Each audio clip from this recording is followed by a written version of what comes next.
Hey, it's Aurora.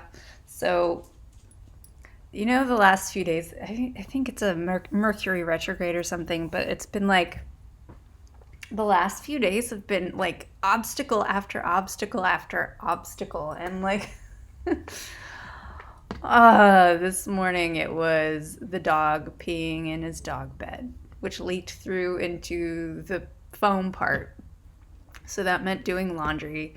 And then that meant doing like putting out the laundry and then having bird shit all over the laundry. And then yesterday it was like I had sanded and restained my bathroom cabinets, and then I put like a protective sealer on it. And I, for some reason, on the cabinet doors, the sealer dried in bubbles, so I had to resand the doors again and then paint them again and just shellac them again. And the dog was like walking on the cabinet doors. One of them's on the ground, so that was my fault. But it's just like one thing after the next. And there's been other things too. And it's just like those days or those few days where things just start piling up and they're all in the wrong direction, and then it puts me in a terrible headspace, and I'm like all bitchy and like annoyed.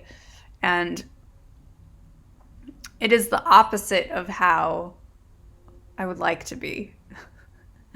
um, but I try to remember this is life. This is like being one with life and accepting it for what it is and just going through it anyway.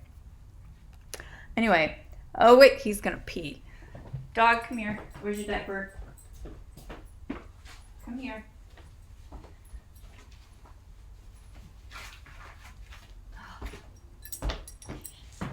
Okay.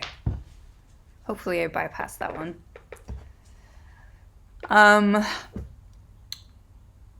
I just finished reading a book called Aragon. Have you read it? It's a series.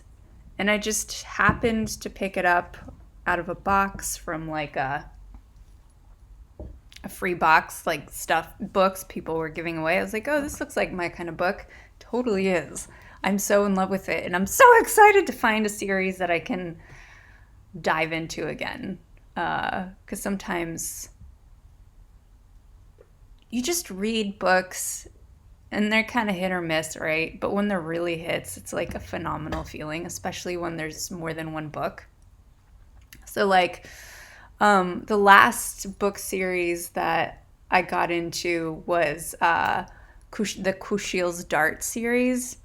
I love epic fantasy adventure books. So anything that has to do with fantasy, it's epic and it's an adventure. You got me wrapped around your finger. So Aragon is that. It's about this kid who becomes a dragon rider, and I mean, at least that's what I'm assuming the four books are about. It's probably more than that, but right now I just finished the first one, so I get to go to the library later and get a new one or the next one. Oh, I'm all over the place here. Okay, so and then of course, there's like the Lord of the Rings series, Harry Potter. I'm trying to think what other ones. Oh, The Lion, the Witch, and the Wardrobe. Uh, the Hunger Games. Okay, so here's my plan for the next couple months. I'm going to do Yoga Nidra live streams once in November and once in December. I don't know which days yet. And then I'm going to start an Asana series. So what that means is, so I want to break down poses, especially because we're doing online, and I don't know if enough people know this information who are actually doing yoga. And so what I want to do is break down specific, really fundamental yoga poses when you're doing like a flow, a vinyasa, um, and help guide. It's much easier when you can see people in front of you and look and be like, oh, here, rotate your right inner thigh in, back, and apart. But you can't do that online. But at least I can give you tools to help you understand what it is that you're working with, when you are doing yoga so that you have the least amount of injuries, because it's not if you get injured in yoga, if you sustain a practice, it's when.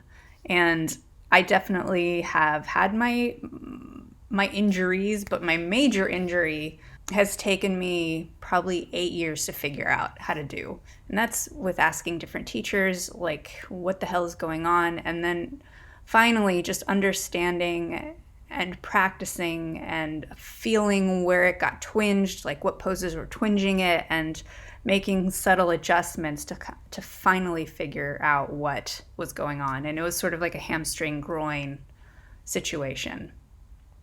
Um, so the more tools you have in your tool belt, the better it is when you go back and have to deal with something like that. And I'll show you how I understood and how I sort of moved through with my own internal knowledge of like my body, but also using external cues from other teachers who were outside looking in. So the first pose I am going to probably work on is Tadasana, because that is the foundational pose in yoga, mountain pose. And from there, you can take all the principles that that are there in mountain pose, and every pose should have every single one of those principles. But mountain pose is the easiest pose to see it in and understand it through. So yeah. I hope your Mercury retrograde is cool. It's not giving you too many problems. Talk to you later.